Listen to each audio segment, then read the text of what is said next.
Good evening. सभी दर्शकों का सक्सेस ग्रुप में बहुत बहुत स्वागत है। ये वीडियो विशेष तौर पर परिषदीय विद्यालयों में कार्यरत सभी शिक्षक बंधुओं के लिए है।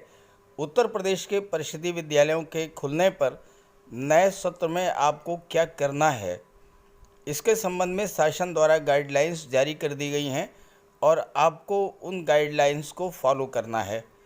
तो ये वीडियो इसीलिए अपलोड कर रहा हूँ क्योंकि 69,000 शिक्षक भर्ती के बहुत सारे शिक्षक बंधु इस चैनल से जुड़े हुए हैं और उनके लिए ये जानकारी बहुत ही महत्वपूर्ण होने वाली है, क्योंकि उन्हें ये जानकारी नहीं है कि नए सत्र में 1 अप्रैल से जो नया सत्र शुरू होने जा रहा है, हालांकि 4 अप्रैल तक विद्यालयों को बंद कर दिया गया है, कक्षा 8 तक के विद्यालयों को बंद कर दिया गया है, लेकिन उसके बाद तो विद्यालय खुलेंगे।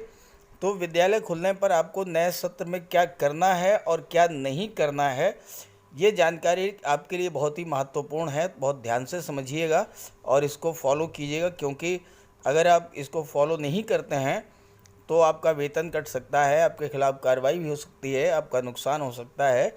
इसलिए हर बिंदु को अच्छे से समझ लीजिएगा और फॉलो कीजिएगा। चलिए वीडियो शुरू करते हैं। तो चलिए मैं आपको बताता हूं कि विद्यालय अवधि में शिक्षकों को क्या करना है।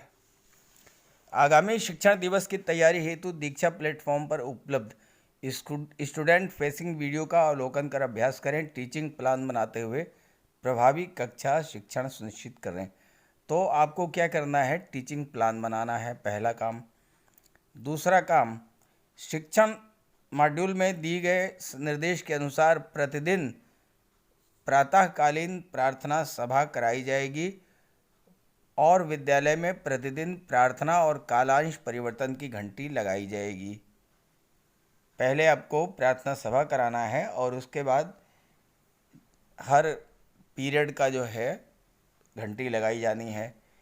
जब आप प्रार्थना सभा होगी तो दैनिक सभा के दौरान सभा स्थल पर छात्रों में नैतिक मूल्यों के विकास हेतु समाज में व्याप्त कुरीतियों, दहेज प्रथा, मद्यपान, धूम्रपान, जाति प्रथा, लिंगभेद, भ्रष्टाचार, सांप्रदायिकता दूर करने हेतु बच्चों को शिक्षकों द्वारा विस्तृत जानकारी दी जाए और देशभक्ति और अच्छे संस्कार यानी शिष्टाचार सभ्य आचरण की प्रवृत्ति विकसित करने हेतु अमर शहीदों, देशभक्तों और सदाचार जैसे विषयों पर प्रतिदिन बच्चों से व्याख्यान दिलाया जाए।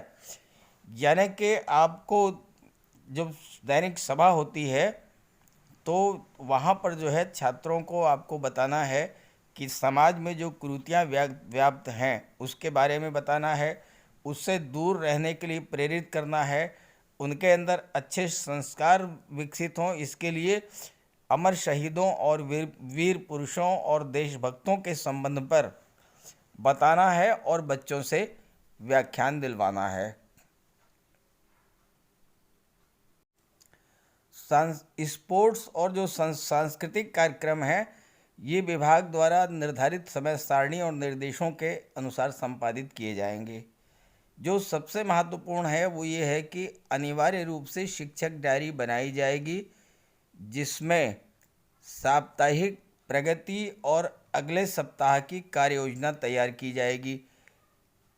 इस सप्ताह में क्या कार्य हुआ, क्या कार्य किया आपने, उसकी क्या प्रगति रही और अगले सप्ताह आपको क्या कार्य करना है, इसकी योजना तैयार की जाएगी। शिक्षक डायरी में सपोर्टिव सुपरविज़न के दौरान एआरपी और एसआरजी द्वारा शिक्षक डायरी को देखा जाएगा और गाइडलाइंस दी जाएंगी। तो ये सबसे महत्वपूर्ण है, आपको शिक्षक डायरी जो है वो बनानी है।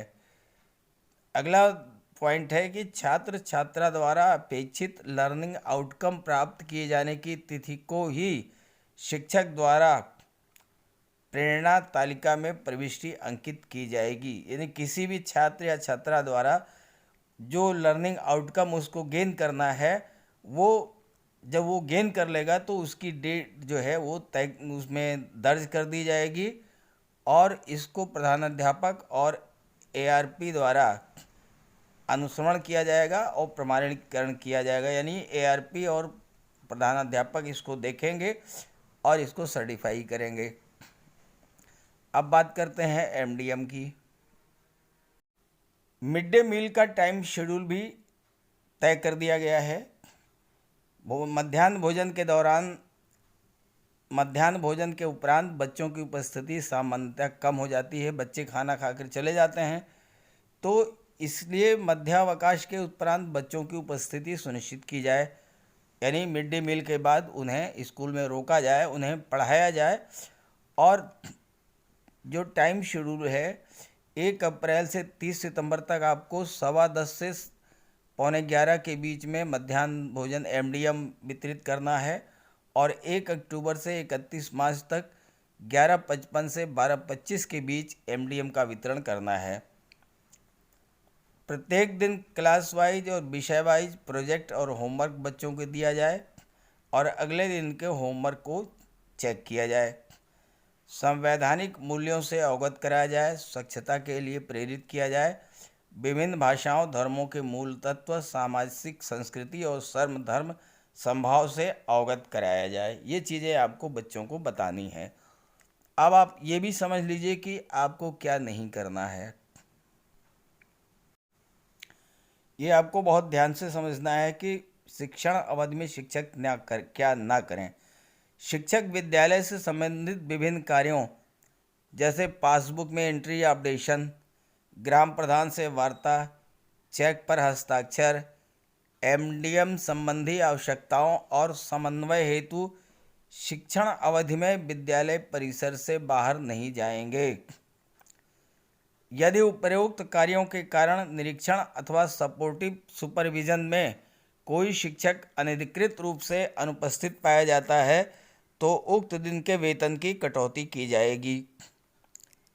दूसरा, शिक्षण अवधि में अवकाश स्वीकृत कराने या अन्य अधिष्ठान संबंधी समस्याओं के लिए विकासखंड या जनपद स्तरीय कार्यालय में जाना प्रतिबंधित होगा। आपको लीव सैंक्शन करानी है या और कोई समस्या है तो उसके लिए आप ब्लॉक या जनपद को, जिले को जो ऑफिसेज हैं वहाँ पर आप नहीं जाएंगे। मानव संपदा पोर्टल के माध्यम से ऑनलाइन प्रणाली द्वारा ही अवकाश हेतु आवेदन किया जाएगा।